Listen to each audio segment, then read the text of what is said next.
ಚಾಮರಾಜನಗರದ ರಸ್ತೆಗಳಲ್ಲಿ ಕಾಡಾನೆಗಳ ಹಾವಳಿ ಹೆಚ್ಚಾಗಿದೆ. ಕರ್ನಾಟಕ ತಮಿಳುನಾಡು ರಾಷ್ಟ್ರೀಯ ಹೆದ್ದಾರಿಯಲ್ಲಿ ಕಾಡಾನೆಗಳು ಸಂಚಾರ ಮಾಡ್ತಾ ಇದ್ದು, ದಿಂಬಂ ಘಾಟ್ನಲ್ಲಿ ಆಹಾರಕ್ಕೋಸ್ಕರ ಕಾಡಾನೆಗಳು ಬೀಡು ಬಿಟ್ಟಿವೆ. ರಸ್ತೆಯಲ್ಲೇ ತರಕಾರಿ, ಕಬ್ಬು ಲಾರಿ, ಈ ಸಂದರ್ಭದಲ್ಲಿ ಅಂದರೆ ತರಕಾರಿ ತೆಗೆದುಕೊಂಡು ಹೋಗುವಂಥ ಲಾರಿಗಳನ್ನು ಅಥವಾ ಕಬ್ಬನ್ನು ಈ ಲೋಡ್ ಮಾಡಿಕೊಂಡು ತೆಗೆದುಕೊಂಡು ಹೋಗುವಂಥ ಲಾರಿಗಳನ್ನು ಅಡ್ಡಗಟ್ಟಿ ಆಹಾರಕ್ಕೋಸ್ಕರ ಡಿಮ್ಯಾಂಡ್ ಮಾಡ್ತಿವೆ.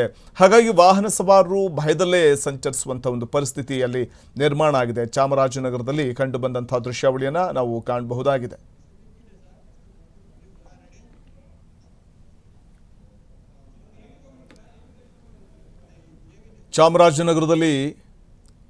ಚಾಮರಾಜನಗರದ ರಸ್ತೆಗಳಲ್ಲಿ ಕಂಡು ಬರ್ತಾ ಇರುವಂಥ ದೃಶ್ಯಾವಳಿ ನಾವು ಮಾರ್ಕ್ ಮಾಡಿ ನಿಮಗೆ ತೋರಿಸ್ತಾ ಇದ್ದೀವಿ. ರಸ್ತೆಯ ಇಕ್ಕೆಲಗಳಲ್ಲಿ ಬೀಡು ಬಿಟ್ಟಿರುವಂಥ ಆನೆಗಳು ಆಹಾರಕ್ಕೋಸ್ಕರ ಈಗ ಸಾಮಾನ್ಯವಾಗಿ ರಸ್ತೆಗಳಲ್ಲಿ ಬರುವಂಥ ಲಾರಿಗಳು, ಕಬ್ಬಿನ ಲಾರಿಗಳಿರಬಹುದು ಅಥವಾ ಯಾವುದಾದ್ರೂ ತರಕಾರಿಗಳನ್ನು ಲೋಡ್ ಮಾಡ್ಕೊಂಡು ತೆಗೆದುಕೊಂಡು ಹೋಗುವಂಥ ಲಾರಿಗಳನ್ನು ಅಡ್ಡಗಟ್ಟಿ ಆಹಾರಕ್ಕೋಸ್ಕರ ಅಲ್ಲಿ ನಿಲ್ಲುವಂಥ ಒಂದಷ್ಟು ದೃಶ್ಯಾವಳಿಗಳನ್ನು ನಾವು ಕಾಣಬಹುದಾಗಿದೆ.